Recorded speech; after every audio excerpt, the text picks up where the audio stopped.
안녕하세요. 포트폴리오 만들기 계속 진행하고 있습니다.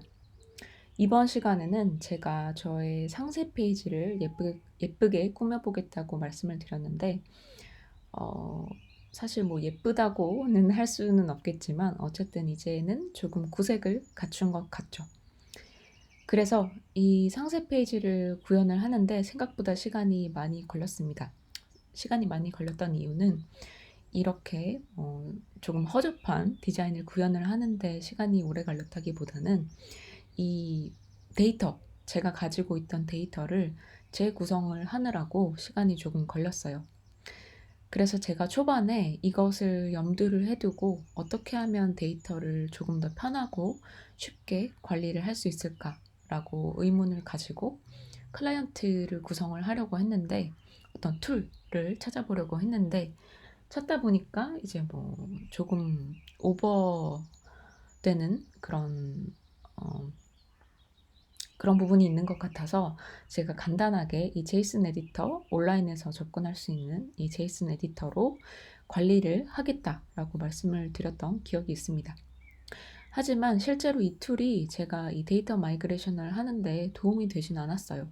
결국에는 일일이 이 제이슨 아이템을 수정을 했어야 했습니다. 건드려야 했습니다. 그래서 시간이 더 많이 걸렸는데 이 제이슨 테이블 같은 경우는 데이터를 제가 일일이 눈으로 보고 밸리데이션을 하는데 도움이 많이 됐습니다. 하지만 데이터 마이그레이션을 한다면 저는 현재 이 아이템이 30개밖에 없지만 만약에 이게 더 많다, 100개가 되고 200개가 된다고 했을 때는 과연 어떻게 데이터를 마이그레이션을 했어야 했을지 조금 궁금증이 드는 그런 지점도 있었어요. 그래서 어쨌든 이 데이터를 재구성하는데 시간이 오래 걸렸고, 그리고 나서 이제 상세 페이지 같은 경우는 간단하게 이렇게 구성을 해보았습니다. 이거는 지금 보시는 화면은 라이트 모드일 때 보여지는 컬러 팀이고, 그리고 두 번째 탭은 다크 모드일 때 보여주는 컬러 테마예요. 그래서 이 컬러 테마도 잘 작동이 된다는 것을 알 수 있죠. 그래서 이번에 이 상세 페이지를 구현을 하면서 조금 테크니컬한 부분을 설명을 드릴 부분이 있다면 바로 이 Next.js에서 캐싱을 하는 정책입니다. 그래서 제가 이 상세 페이지와 그리고 이 리스트 페이지의 카드를 구현을 하면서 가지고 있었던 궁금증이 있었는데 제가 기억하기로는 이전에 리액트로 구성된 포트폴리오 사이트를 만들 때에는 데이터를 부모 컴포넌트에서 패치를 한 다음에 자식 컴포넌트에 프롭스로 전달을 했던 그런 기억이 있습니다. 그래서 지금 이 포트폴리오의 리스트 페이지 같은 경우도 이 리스트 페이지에서 데이터를 불러오고 이 카드 컴포넌트에 제가 표현을 해주고 싶은 그런 필드 데이터들을 전달을 해주고 전달을 해줘야 했겠죠. 그래서 그런 부분에 있어서 프롭스로 전달을 하지 않고 데이터 패치를 어떻게 하면 조금 더 편하고 전역적인 방법으로 쓸 수 있을까라는 고민이 있었고, 두 번째로는 이 카드를 눌렀을 때 여기 보시면 이제 id 값을 URL에 이렇게 붙이게 되면 Next.js가 라우팅을 알아서 해줍니다. 폴더 하이어키에 따라서 이렇게 상세 페이지를 표시를 해주는데 이 상세 페이지에서도 제가 이전 페이지에서 불러왔던 그 동일한 데이터 중에서 이 상세 페이지에 해당하는 데이터를 가지고 와야겠죠. 그래서 이 부분을 어떻게 하면 좀 편하게 구현할 수 있을까 하고 찾아보다가 Next.js의 도큐멘트를 둘러보다가 이렇게 데이터 캐시 부분이 조금 흥미로웠습니다. 그래서 제가 이 Next.js의 프로젝트를 도입을 하려고 생각을 했던 이유도 저희 홈페이지는 전혀 이제 클라이언트 컴포넌트가 필요한 그런 부분이 거의 없죠. 그래서 스태틱하게 만들고 싶었고 이렇게 스태틱하게 만드는 경우에는 페이지 라우터 쪽에 한번 같이 보죠. Pages Router 쪽에서 이제 Static Site Generation 부분을 보면 이렇게 get static props라는 것을 펑션을 사용을 해서 로드를 하게 되면 이 static props로 가져온 데이터는 캐시가 된다라고 봐서 이 부분이 어떻게 되나 그래서 궁금해서 Next.js를 도입을 해본 그런 이유도 있습니다. 그래서 이제 이 앱 라우터 쪽의 매뉴얼을 다시 보시게 되면 이 캐싱 부분을 발견을 했어요. 그래서 조금 짚어드리자면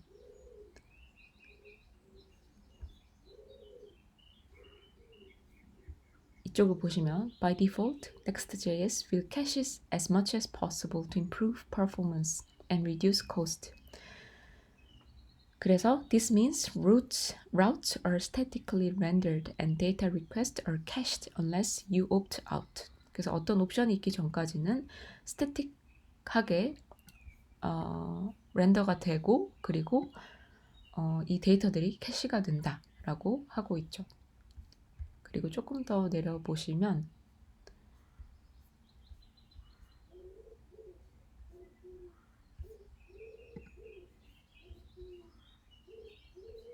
제가 보여드리고 싶었던 것은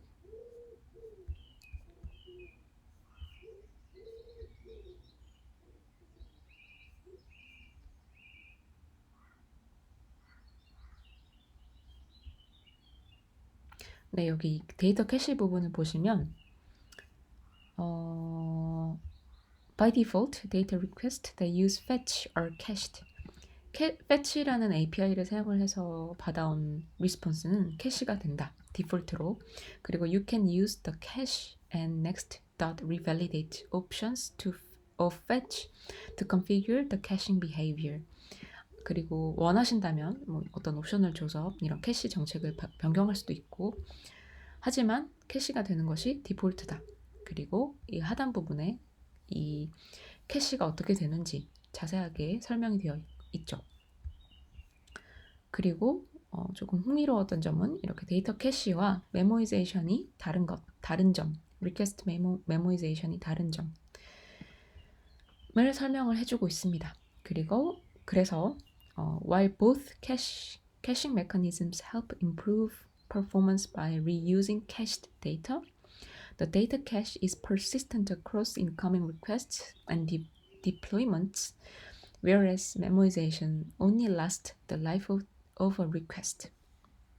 그래서 이 메모이제이션 같은 경우는 데이터 캐시가 이 전반적인 앱 라이프 사이클에 영향을 미치면서 이제 받는 리퀘스트와 리스폰스에 해당되는 거라면 이 메모이제이션 같은 경우는 only last the lifetime of a request. 리퀘스트의 라이프타임에 해당하는 조금 더 짧은 주기의 개념이라고 생각이 됩니다.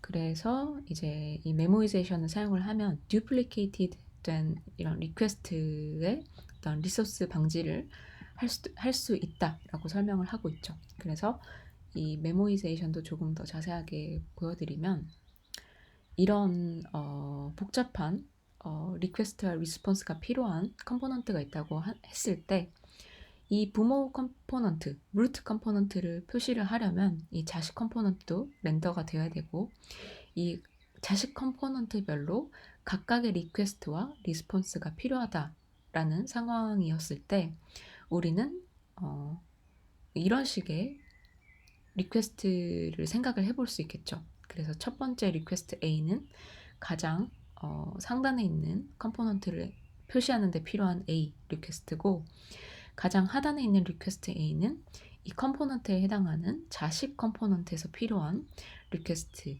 A와 리스폰스 A라고 생각을 해볼 수 있습니다.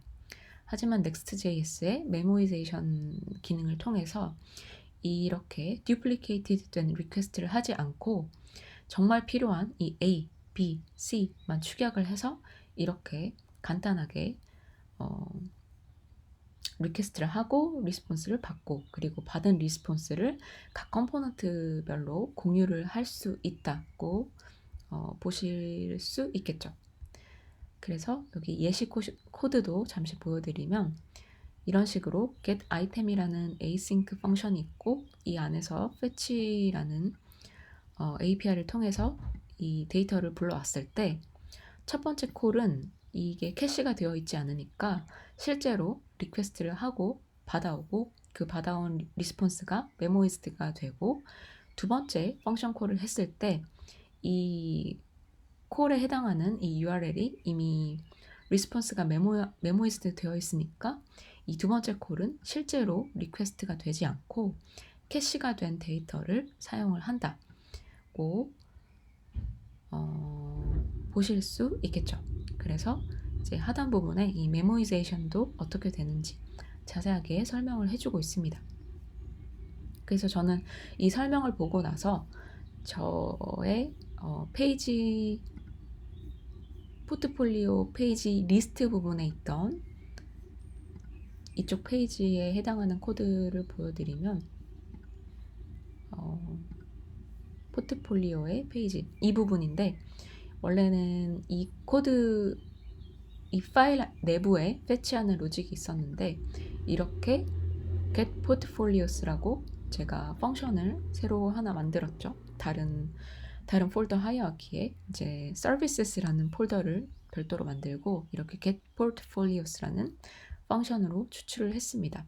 그리고 해당하는 데이터에 해당하는 이렇게 타입도 이렇게 선언을 해주고 이 get portfolios라는 펑션은 저의 포트폴리오 데이터가 필요한 어느 컴포넌트에서나 호출이 될 수 있겠죠.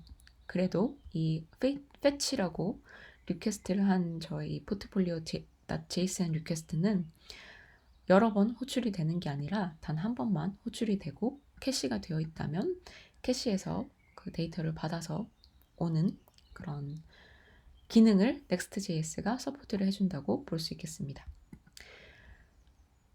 그래서 코드는 실제로 보시면 굉장히 간단해요. 그래서 이 get portfolios가 사용된 파일을 보시면 이 카드, 첫 번째로 포트폴리오 리스트 페이지가 될 수 있겠고 그리고 두 번째로는 이 리스트에서 아이템을 눌렀을 때 상세가 표시되는 상세 페이지 에서도 이 get portfolios라는 펑션이 사용이 되고 있죠. 그래서 이렇게 받아온 포트폴리오 데이터로 상세 페이지도 표시를 해주고 리스트도 표시도 해주고 이 두 컴포넌트 말고 다른 컴포넌트에서도 이 데이터가 필요했을 때 언제든 저 펑션을 사용을 할 수 있게끔 그렇게 구성을 했습니다. 그러면 이번 시간에는 제가 상세 페이지를 구현을 해보았는데 다음 시간에는 그래서 이제 본격적으로 이 리스트 페이지 제가 디자인을 준비를 했던 이 리스트 페이지를 예쁘게 꾸밀 준비가 다 된 것 같습니다. 그래서 다음 시간에는 이 리스트 페이지 예쁘게 단장된 리스트 페이지로 뵐 수 있기를 기대를 하겠습니다. 그럼 들어주셔서 감사하고 다음 동영상에서 뵐게요. 감사합니다.